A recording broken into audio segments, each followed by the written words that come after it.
Το απόγευμα της Παρασκευής ξεκίνησαν οι εκδηλώσεις στο πλαίσιο του πρώτου ιστορικού συνεδρίου Παγκαίου.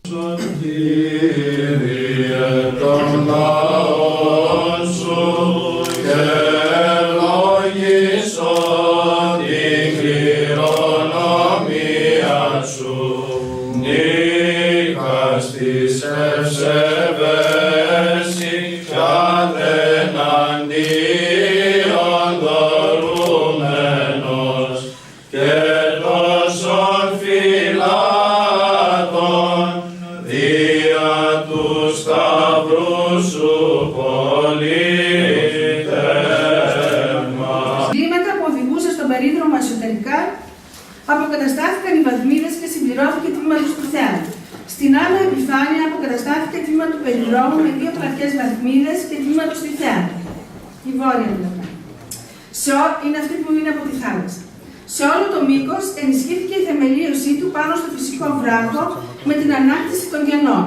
Στον πύργο 8, που παρουσιάζει στοιχεία από τις δύο οικοδομικές φάσεις, πραγματοποιήθηκαν μόνο εργασίες της συγκέντρωσης με αρμολογήματα και ενέματα. Ανακτήθηκαν οι καταστραμμένες όψεις των πύργων 9 και 10. Σχετικές δηλώσεις για την έναρξη έκανε τόσο ο οργανωτικός γραμματέας της εκδήλωσης Άρης Μεντίζης, όσο και ο δήμαρχος Παγκαίου Φίλιππος Αναστασιάδης. Τον τόπο μας τον αγαπάμε όλοι. Πόσο όμως γνωρίζουμε την ιστορία του? Αυτή η σκέψη ήταν και η αφορμή που προκάλεσε τις πρώτες συζητήσεις και επαφές γύρω από τη διοργάνωση ενός συνεδρίου τοπικής ιστορίας για το Παγκαίο. Είχαν γίνει κάποιες προσπάθειες τα προηγούμενα χρόνια, αξιέπαινες, όμως μεμονωμένες και αποσπασματικές, και ήταν λίγες για το τεράστιο αυτό ιστορικό και πολιτιστικό κεφάλαιο που λέγεται Παγκαίο.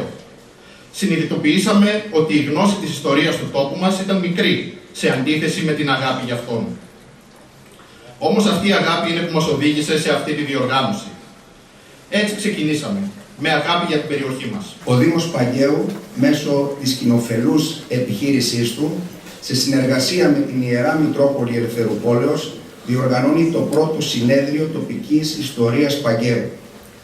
Και θέλω στο σημείο αυτό να ευχαριστήσω θερμά τον σεβασμιότατο Μητροπολίτη μας κύριο Χρυσόστομο, γιατί από την πρώτη στιγμή ευλόγησε αυτή την πρωτοβουλία και στάθηκε υποστηρικτής όλης της προσπάθειας που έγινε, όπως άλλωστε πράττει πάντοτε στηρίζοντας τον Δήμο Παγκαίου.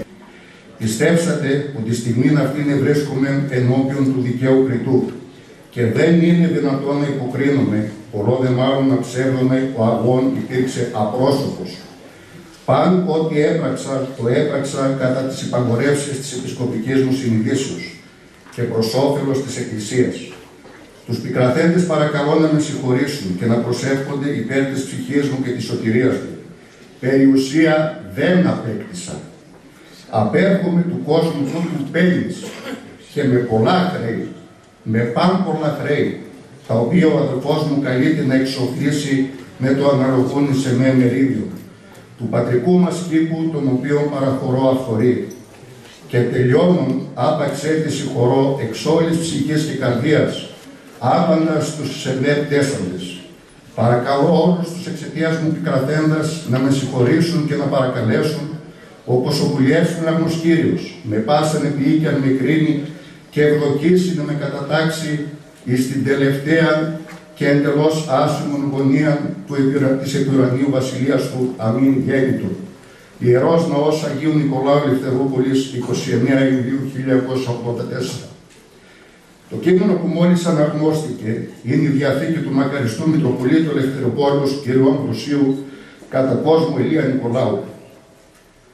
Αποτελεί το κείμενο αυτό την πλέον κατηγορηματική επιβεβαίωση της βαθιάς πατρικής αγάπης και αφοσιώσεως που έτρεφε ο ίδιμος ιεράρχης προς τους κατοίκους του Παγκαίου.